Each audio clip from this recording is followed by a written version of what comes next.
Gladys, Yes. thank you for joining me, first of all, on the podcast. I was very excited to chat with you. Thank you for having me here.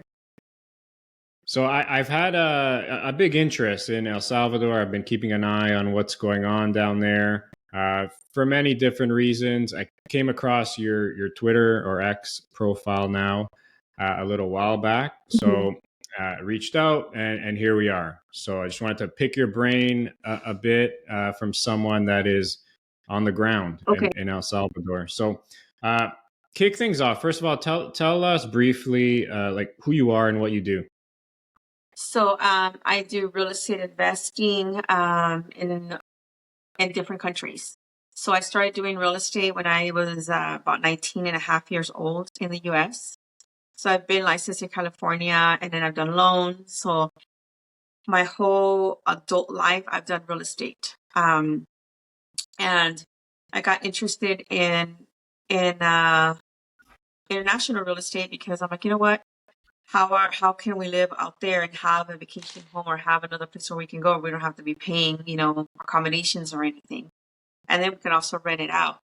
So that's how it kind of started. And now we are in 5 countries total. And El Salvador right now is our main focus out of all of them, even with the US. Okay. So when you say real estate investing, do you help others buy real estate or do you like own your own real estate as well or a bit of Oh, both yeah. or So we own real estate all in these other countries, and we also help people buy real estate. So we do all the groundwork. A lot of our buyers don't even have to be in the country right now to be able to buy a property. You do have to do like a 1 or 2 visits just to sign original paperwork in one of the government offices. But other than that, yeah, we help a lot of people. We have a full service office where we do the real estate, and we also offer loans to people that are trying to buy property, like let's say 35,000 to right now we have like $179 million project.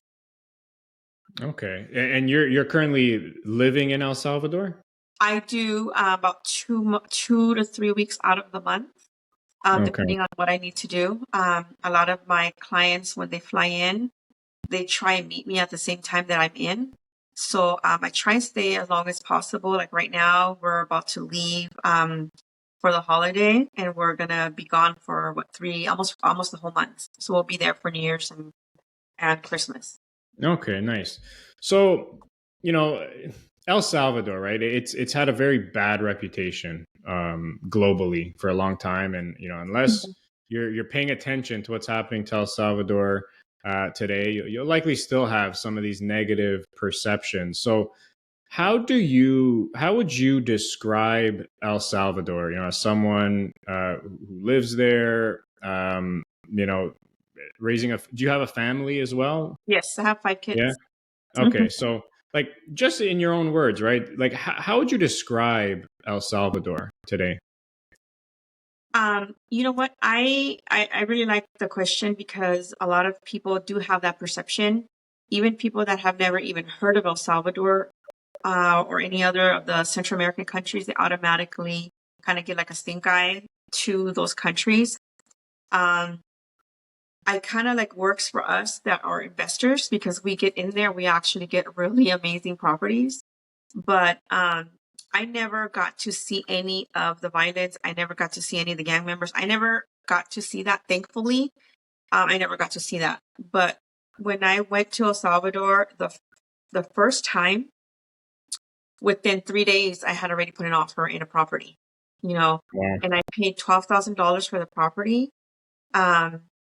And right now it's worth a whole lot more.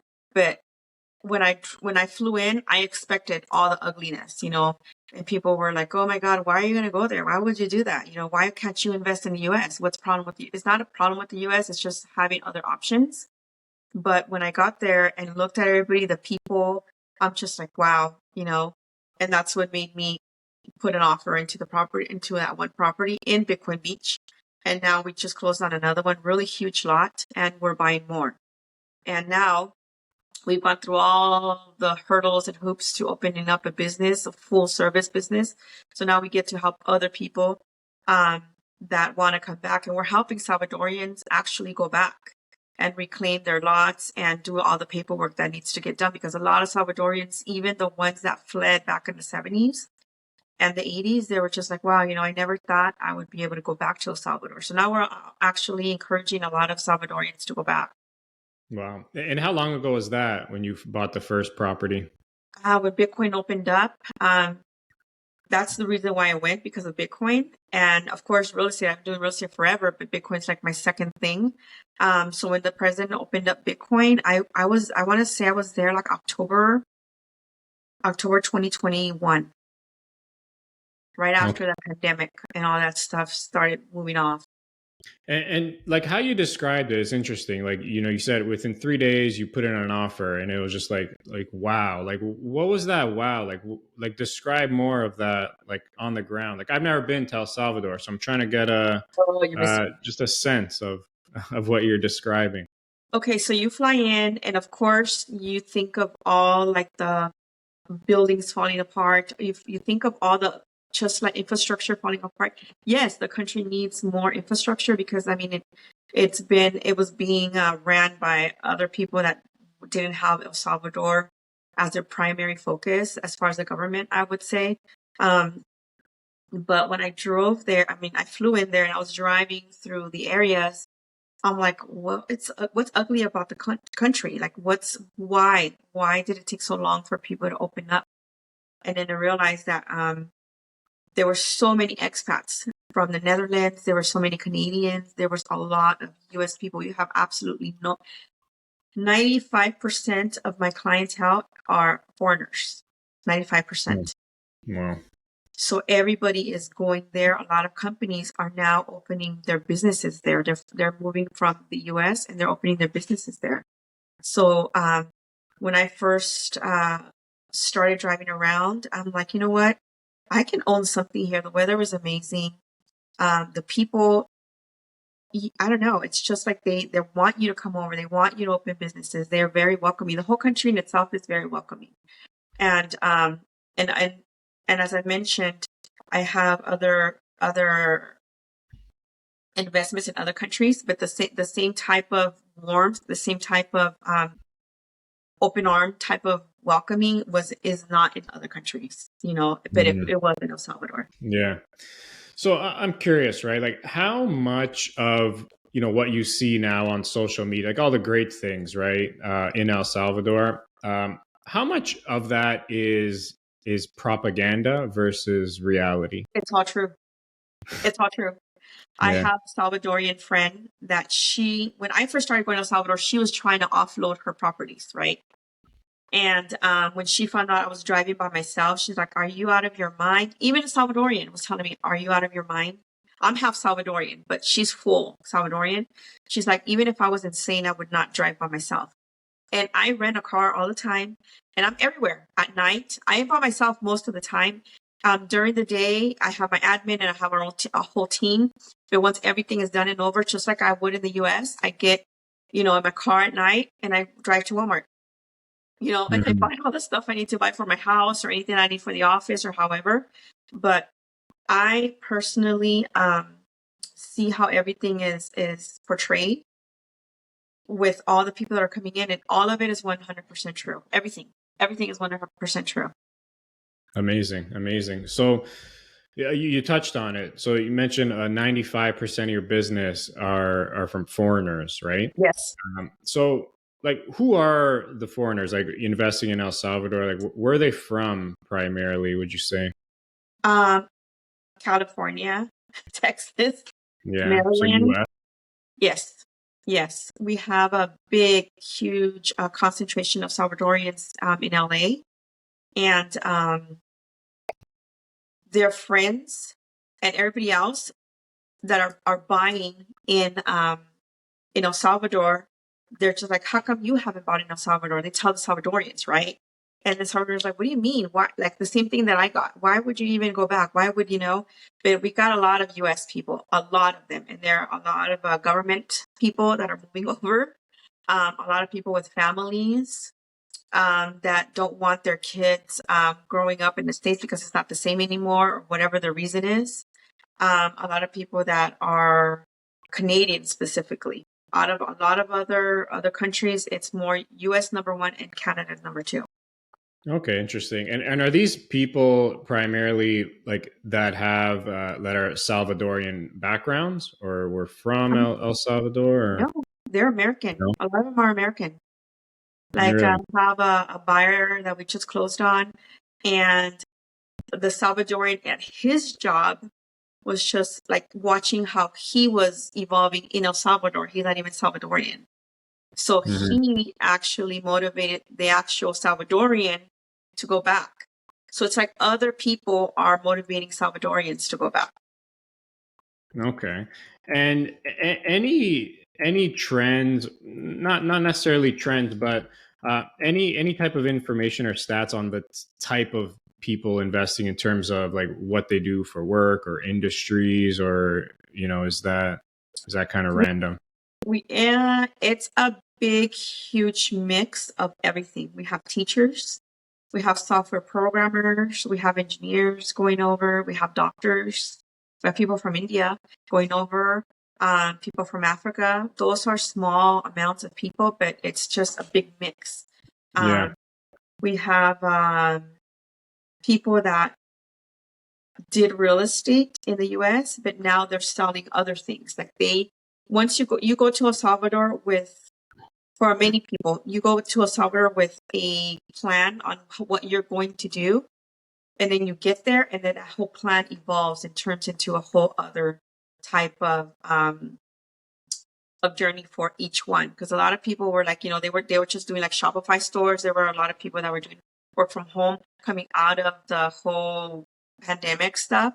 So now that they're there, they actually starting to do other things, something that they never thought they'd do. Like, for example, people that were doing like Shopify stores, now they're actually teaching. Now they're teaching like the local communities on how to run like their Bitcoin wallets. They're just trying to grow Hmm. the actual economy there. Yeah. And I would also assume that a lot of foreigners buying in El Salvador are Mhm. Bitcoiners. Yeah. Oh yeah. That's the number one people that are Yeah. buying in El Salvador. The number one. Yeah. Okay. I would imagine so. Mhm. Yeah. Now, are these people buying to move and live there, or like how's the rental market in El Salvador? You know what? I'm actually, personally, me, myself, I'm actually negotiating a house for $100 in Berlin. And the the people that are moving there had already thought about moving somewhere. They just didn't know where. And then when they get to El Salvador, this is home. And then I have the other people that are like, okay, I have so much stuff going on right now still in the US that I'll go buy something, Airbnb it, and then rent it out while I take care of my real estate, or I take care of my job, or until I retire. And then I have other people that are just buying land and they're holding. So they just wanted to go get something, and then they're gonna wait. So it's a big mix. It's just like Hmm. so random for some people, especially when a lot of people call me. We have like our discovery calls, and then they're like, "Where should I go?" I'm like, "Well, what do you like to do?" And they're like, "I want to be in the beach." So then we get them somewhere in the beach, and all of a sudden it's like, "I don't like it anymore. It's too busy. I'd rather go to the mountains." So it can change within like 4 months. And so, like Airbnb, it's available in El Yeah. Salvador, right? hmm How's like that short-term rental market in El Salvador? It's really busy. It's really busy, specifically like in Bitcoin Beach. There isn't enough places for people to stay. So we run one of the Airbnbs. It's called Bitcoin Landing Spot. It's in the city, but we're opening one up in the beach because we're going to build um, like 10 units just to be able to have some places for people to stay in Bitcoin Beach. Bitcoin Beach is the most popular city in El Salvador for foreigners. Okay, and that's El Zante. El Zonte, it's in El Zonte. It's part of Tunzal. It's San Blas. So it's like the whole coastline, part of the Libertad, which is like the So county. for anyone, I want to actually. I'm looking at a map here. I want Mhm. to. I want to try and share my screen here. So is this where I'm looking at? Is that where I should be looking, where the pin is? Yep. Yep. So that's Bitcoin Beach. Yeah, El Zonte is part of Bitcoin Beach. There is actually no city called Bitcoin Beach. The city is a whole bunch of towns together. Okay. So if I'm an investor now and you know maybe one day, I'm thinking of moving to El Salvador. I'm just speaking in general, but my objective today is, let's say, buy a place that could cash flow. That's not only paying for itself, but hopefully making some profit on top. What's the is short-term rental the way to go? Yeah, it'll be short-term rental. So I would get something in Bitcoin Beach, or I would get something in the city, which would be Escalon, and it'll be San Benito. That's where a lot of the Bitcoin concentration is in the city. It's close to the immigration office, like where the Bitcoin landing spot is. It's close to the immigration office, so we have a lot of meetups in the city around What that area. city? What's the name of that city you said? Again, I'm on the Escalon. map now. Escalon. Where is that? Colonia Escalon. It's in San Salvador. So So is it near Bitcoin Beach? it's like 45 minutes from Bitcoin Beach. How So do you you're going spell up it? Escalon. It's Escalon. Colonia C Escalon. L O L S. Okay, this one, right? Okay. Oh, so it's near San Salvador. Yeah, it's in San Salvador. It's in. So Oh, San Salvador would be, I would say, like LA, like the county, I and then got it's in there. it. Okay. So you were saying for short-term rental, either in the city or near the beach? Yeah. Yep, you'll get an ROI right back. Because a lot of the people that are going there are going to Bitcoin Beach or Escalon and San Benito, San Salvador. When's high season? Right now. Right So it now? starts, the summer just started in October.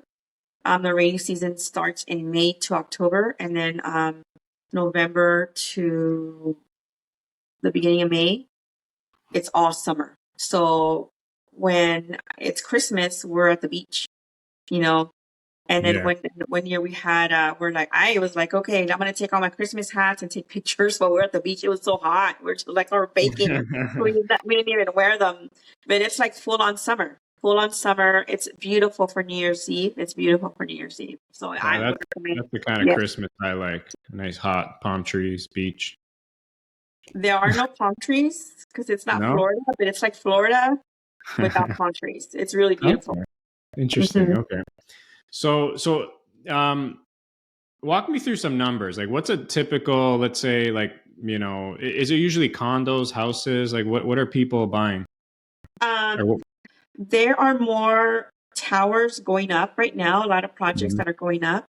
Bitcoin Beach has more houses than there are condos because they were all like properties that were owned by people. Like there really aren't any big corporations that own those those properties. So a lot of the owners ended up splitting them and then they sold off parts. So there really isn't a big space for like a tower to go up. We do have a project right now going on in Misata. There's actually two big projects that are going to have like all the condos, and it's going to be beachside. Okay, so But on that's the new. Yeah, that's going to right. be new Okay. because a lot of people are looking for that type of property where they can have security, they can have all the amenities, but they're not in the city because the city has a whole bunch of properties like that. We have a Yeah. listing right now for $600,000. That's a condo. So a Mhm. lot of the prices can be very low. Like I said, we have like a $55,000 property right now. It's like 4 lots away from the beach. Mhm. But it's not necessarily in Bitcoin Beach. It's just right outside, like literally 2-3 minutes right outside. But if you Yeah. buy in Bitcoin Beach, it's going to be more expensive because that's the high demand area. Okay, so in Bitcoin Beach, it's mostly homes kind of split up into like Yeah. multiple residents, you could Mm-hmm. say, Multiple multi-units. residents, lots. There's still some lots. There isn't any huge, like, well-known restaurants. There's a lot of mom and pop stores. There is one nice seafood. There's several really nice high-end restaurants, but not as much as in the city. Yeah. It's just Yeah. kind of just sprinkled throughout the area. Okay. And who's like renovating and building? Is it foreigners? Is it locals? There's a Both? lot of locals and there's foreigners. So right now, the projects that I have are all Salvadorian. They're all Salvadorian Yeah. builders. There's two or three that are foreigners, but they're not foreigners completely in charge of the project. They're Salvadorians they're partnering up with Salvadorians. Okay. First of all, you have to know the laws. You have to know like permit stuff. So if a foreigner comes in and says, you know what, I want to partner up or I want to do something, you kind of have to partner up with somebody that already knows what's going on. Otherwise, it'll take a long time for you to get something up. Yeah. Okay. So in Bitcoin Beach, call it like, a 2 or 3 bedroom, like newly renovated spot in a good location. Like what's a average price? It could go from 350 to 450 And that's USD, right? USD. We Okay. just sold one right at the edge of the water, like you open the door and you're in the water. That one was 485. And it had a couple of bungalows. It's a big lot, but you can still get really good properties on the water. Okay. They're not And that and expensive. and for like short-term rentals, like what does that typically can rent for in a month? Um, it's going to depend on the property, how new it is, because there's it you can be like 1 bedroom, and then you can rent it for like $50, and then there's a homes that can go up to like 7,000 a month. So it's so mixed. I Yeah. wish I could say, the range is from here to here, and it's tight range, but there's properties that can go up to $7,000-8,000 a month Is one because of of your services like the property management side of things? do what? Is one of your services like property management for We are rentals? starting that division this year, 2024, to manage Okay. all of that because we do have the cleaning, we do have admins, we do have all of that, but we were just working on our properties. But we're going to be offering for other people now because we just have a lot of people that are saying, you know what, I want to just buy something to hold and come and use it whenever I can. But before, there was a lot of people that just wanted to move in. There's a lot of people that have one-way tickets. Yeah. Hmm. We have that also, and they show up, they stay at an Airbnb for a little while they're looking for a rental, and then they do a rental for like 6 months to a year while they figure out where they actually want to be permanently, and then they buy the property. Right. Okay. So Mhm. so if you're looking to invest, you're either going to want to look at near Bitcoin Beach or El Escalon. I don't know if I said Escalon, that right. yes, that's going to be your high-end areas. You're in demand, but we Okay. have other properties. Like for example, we just sold a property for 190. Beautiful. It had coffee. It had water going through it and everything. A beautiful property. 190, and there was 100 manzanas. So one manzana is 1.7 of an acre. So I Mm, multiply that by 100 for 190. wow. Okay. And that was So in that El Escalon? no, that's not in Escalon. That's about 45 minutes up north from Escalon. Okay. So one of the questions that I always ask my callers when I talk to them and we do a discovery call is that one of the first things is I ask them if they're Bitcoiners or not, because then I know that a lot of Bitcoiners want to be within the community. And if they are Bitcoiners, I say, okay, well, do you care? Do you need to be in the whole mix of things, or do you care that you're further out? Because the meetings are twice a month or so. But if you are moving there just to relax and get away from everything, I was telling them there is so many other places that you can buy for extremely cheap. But if you're a Bitcoiner and you're like wanting to be in the middle of everything, it's going to cost you because it's a higher demand. Yeah, makes sense. Mm-hmm. So how prevalent is, I love your shirt, by the way. Oh, thank Um, you. It's my how Bitcoin of prevalent Salvador. how prevalent is Bitcoin in El Salvador, like, day to day practical sense? I get asked that a lot from Bitcoiners out of the US. So I attend a lot of events for Bitcoiners. Like, for example, there was one in Santa Monica, Pacific Bitcoin that Swan did. And then there was a Bitcoin magazine that did the one in Miami. So I attend a lot of them, and a lot of people ask me the same question. They're like, "Well, how much do you actually use it?" I use it 85% of the time that I'm there. I do my grocery shopping through there. We just did right now. We just transferred over from the Satoshi wallet, the wallet of Satoshi. We just did payroll for my employees, like right now, like maybe like 30 minutes ago. Okay. I go to the hardware store, Freon. They take Bitcoin. I go to PriceSmart. They take Bitcoin. Gas stations take Bitcoin. A lot of the places do take Bitcoin. And there's actually a organization. It's called Mi Primer Bitcoin. They make it their priority to go to different areas and teach classes and teach the locals on how to use their wallets and how to use Bitcoin. So I've been part of that type of graduation. It's a 10-week course, and they teach the community. They do a lot of outreach for the community, and they teach them how to use the wallets. That way the economy keeps growing. Yeah. And are a lot of these educational resources and programs, are they subsidized by the government, or are these just private? And They do a lot of fundraising for that, and like every time they do a meeting, people can sponsor them. As far as directly through the government, I can't speak on that, because if they do, I don't know if they should be saying it. I don't know. I'm not sure. But from my personal experience, I've donated to Mi Primer Bitcoin just so they can have their classes and they can do everything that they need to do, and they also can pay the teachers that are teaching through this.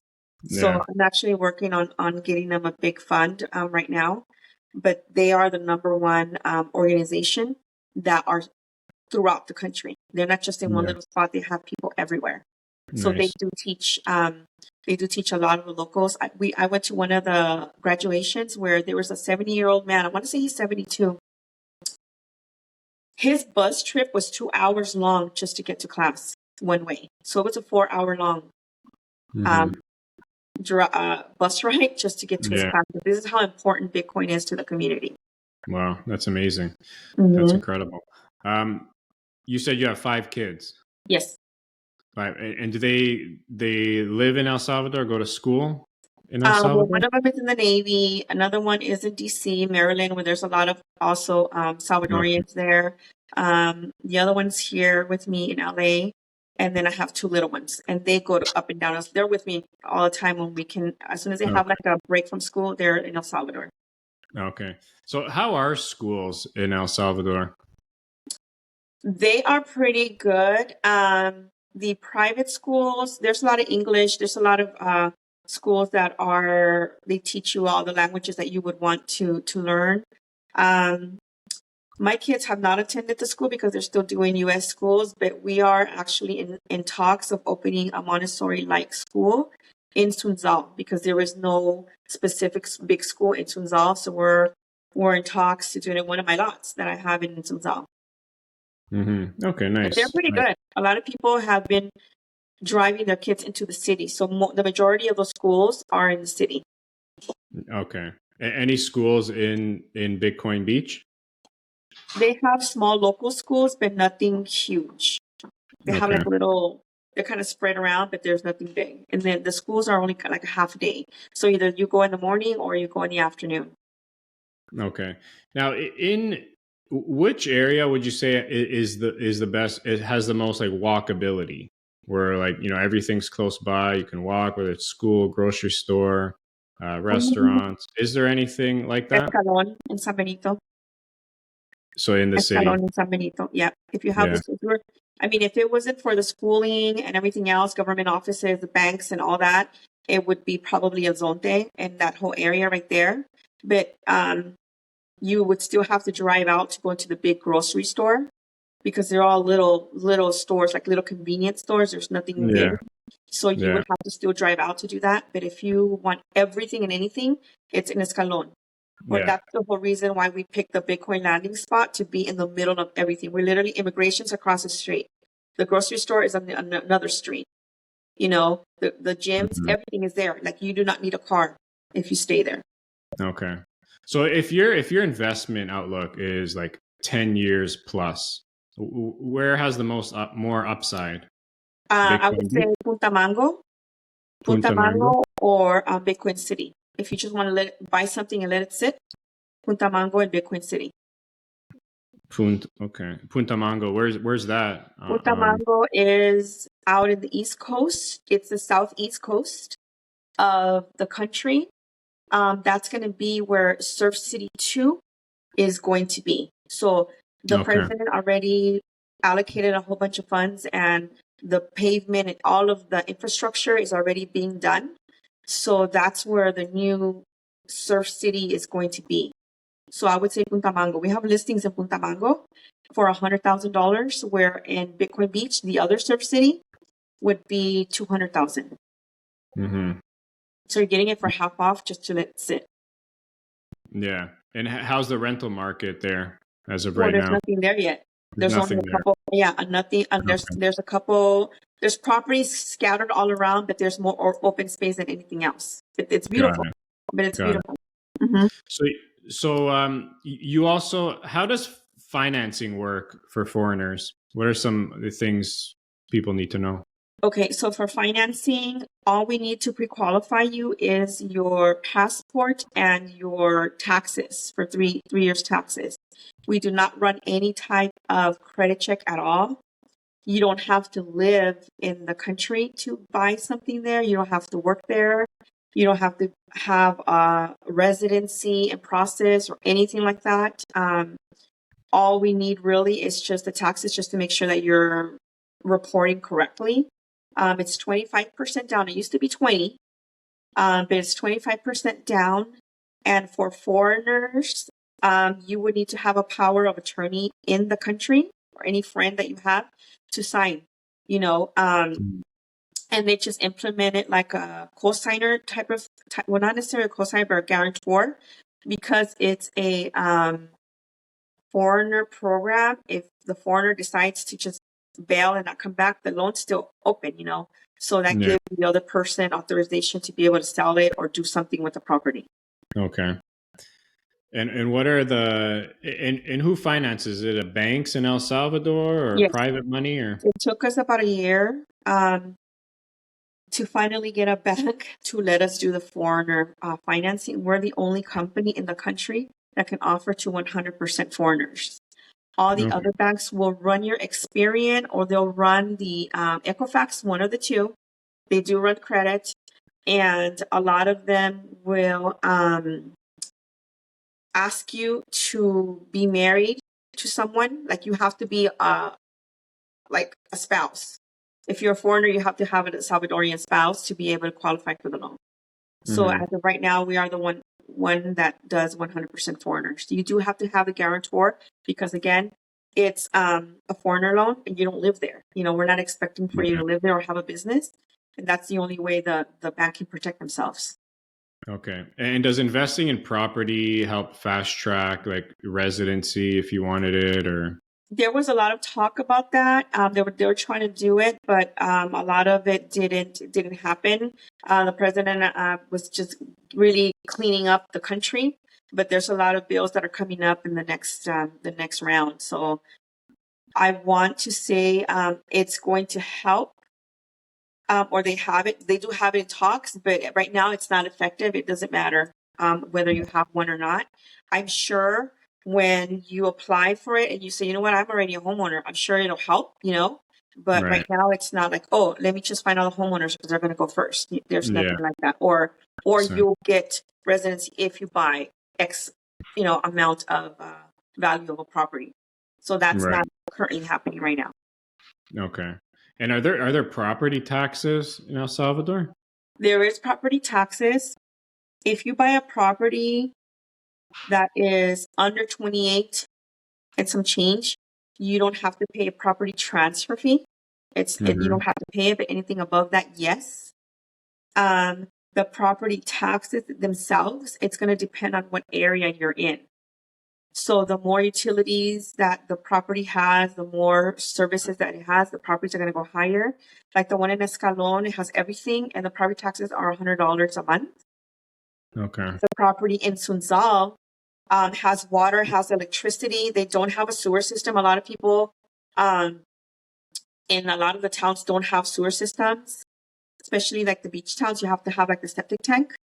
But in Sunzal, our property taxes are $5 a month.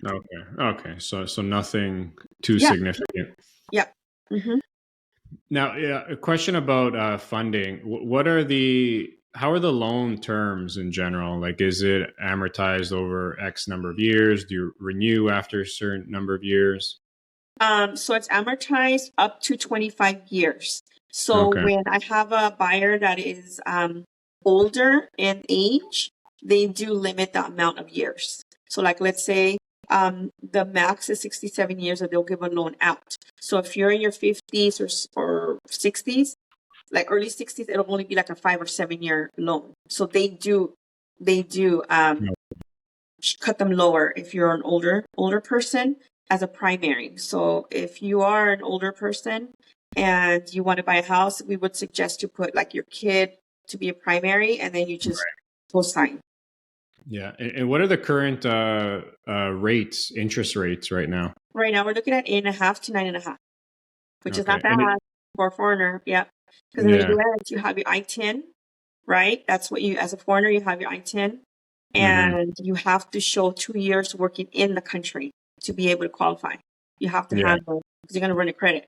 Yeah. And is that rate that you'd get today, for example, that's a locked in rate for the life of the loan, or does it renew after a number of years? It's like the way they work it is like an adjustable. Your rate will always be the same as far as the payment. It won't adjust in the payment. It'll adjust when you're going to pay off. So it'll kind of like add up to the end of the loan, and it'll show you, how much it went up or down. So it'll adjust as you have it, but it's not going to adjust on your payment. So last question I had, just more in regards regarding to safety. So like a gringo like me, walking the streets, am I gonna feel safe? Yes. Yeah. How about myself? I drive around my job is to be everywhere. So that was like my number one thing, and I didn't want to depend on, can you go with me? Can you go with me? Can you go with me type of thing. But I drive by myself all the time and at night, early and at night. And I have not once felt like I was in any type of danger at all since October 2021. I have not once felt in danger of anything. And like other Salvadorians in the States, they're like, they can't wrap their head around it because of what the history of the country was, which is really sad. And that's what made me do more outreach to Salvadorians, because it's like, look, this is your land. Other people are buying it. Come back, come back. Do you think this renewed sort of sense of hope and, prosperity and excitement that El Salvador has right now, do you think Bitcoin has a major role in that? Yes. Do you think this would all be possible if it wasn't for Bitcoin?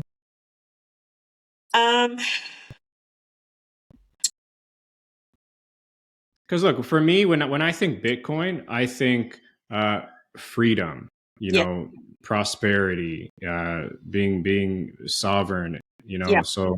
Well, the president, even when he wasn't the president, wanted to clean things up, right? But he only had, he was only responsible for a certain area that he was cleaning up. But now that he's the president, it's like clean house, period. So then when Bitcoin opened up, a lot of people were going there. So it's because of the president and Bitcoin that it changed, because a lot of, even, for example, me, even if perfect example, even if I would have heard, oh, El Salvador's amazing, El Salvador's this, El Salvador's that in the news, but then I really didn't really have, okay, that's great for them, good for them, right? But I personally did not have a reason to go. Well, how else would have I gone if it wasn't for Bitcoin? Yeah. Yeah. Because you can hear that about Argentina right now that just got a new president, right? And oh, well, good for them. I'm happy for them. I'm happy that somebody's going to fix that place, right? Yeah. But okay, that's great. So then what? You still get all the propaganda, you still get everything in the news. Okay, so what's the other thing that's going to bring people to that country? Yeah. And that's what Bitcoin did to El Salvador, because a lot of Bitcoiners ended up showing up, and then they started putting up the videos, they started talking about the community, and then more Bitcoiners wanted to go, and then more Bitcoiners. Now you have full-on companies moving to El Salvador. Yeah. See, You know, to me, that's the most exciting part. 'Cause, like, I feel like true Bitcoiners who like really understand Bitcoin, like they're all about freedom, yeah, and they have good. I feel like in general they have very good morals and good ethics. So yes, knowing that, and those are the type of people that are coming in to El Salvador, I mean yeah, that can only be extremely positive. yes. I had a call I had a call on Tuesday. Okay, today's Thursday. I had a call on Tuesday. One girl, she's under 25 years old. I believe it was 25. And she said, you know what? My parents are Salvadorian. They go all the time. I've never gone to El Salvador, but I saw a podcast of you and I really want to ask you about real estate, but I'm by myself and I don't know what to do. And I have and you know what? We had this whole conversation. She hadn't been to El Salvador for 8 years, but she's always been with her parents, So the parents are taking her around and doing all the local stuff, right? And then she said, I don't have any money. I do want to buy something, but I don't have any money, because she called me for real estate. She goes, but I don't know if I'm going to have enough money. And everything was very, she almost like she was talking herself out of it, right? And then I said, you know what? You're a Salvadorian, and I think that you're an adult already. You don't need your parents to go back. You're an adult. I go, and if you are worried about money, I can show you where you can buy breakfast, a full-on breakfast with a coffee for $1.80. $1.80, a full breakfast. I could show you where to get lunch for $5. I could show you where to get dinner. I'm sorry, lunch for dinner for $5. I can show you where to get lunch for $3. And I'm like, do not keep from coming to El Salvador or staying away from it because of money. I go, if you don't have money to stay somewhere, you really want to come, I go, you need to come like right now when it's warm, when it's not pouring. And she says, yeah, I remember every time we would go, it was always raining. It was always raining. I'm like, you know why? I'll tell you why right now. And I go, your parents always took you when you were on school vacation in the summer, right? She goes, yeah. And I go, so when you were on vacation, you guys, that's the reason why you always remember that it was raining, because in El Salvador, it's winter and it's always raining, so their winter is your summer. That's why you remember everything so gloomy. And I said, you need to get a ticket, whatever you do, and go right now in the holidays. I will introduce you to everybody and anything and anybody, and wherever you want to go, I'll tell you where to go. And she goes, well, I have a Sedona trip. I'm like, you know what? Sedona has been canceled. And I'm going to show her this thing. I'm going to show it to her. And I'm like, Sedona has been canceled. I'm like, well, if you need a place to stay, you can stay at my house. I go, because you don't need Sedona. I go, you need to go to El Salvador for your soul. Forget your parents. Forget anything else. I go, book a flight. You can stay with me at my house. You don't have to pay me anything. But I want you for you. And I go, forget about buying a house right now. I'm like, you need to go back and stand in your country that you were born in and take it all in and meet the people and reintroduce yourself to the country as an adult, not as the little kid that your parents were dragging you around in the rain. Yeah. 2 days later, she calls me. She says she had the tickets. And she's going to go back. Amazing. And she's going to go back. And I'm going to show it to her that we're talking about her, because there's a lot of people with the same type of fear that they think that they're going to go to another country. It's going to be really expensive. It can be expensive if you want it to be expensive. But if you're like, you know what, this is my budget, I'm going to figure this out, and like I told her, you don't have to pay accommodations. Just get your ticket, get your ticket. So now she's going to go back, and she wasn't going to go back. She just wanted to invest from afar. That's all she wanted to do. And I go, Yeah. I don't want to sell you I want to sell you a property, but I don't want to sell you a property without you going first and actually breathing in everything and taking everything in. I'm like, you need this for your soul. You don't need it. You don't need a house. You need to know why you're actually investing. And Amazing. she's going to do that. That's a great story for sure. I want to ask actually about cost of living as well. So what is, you know, what are you looking at for typical cost of living? Well, cost of living, it's going to depend on your lifestyle.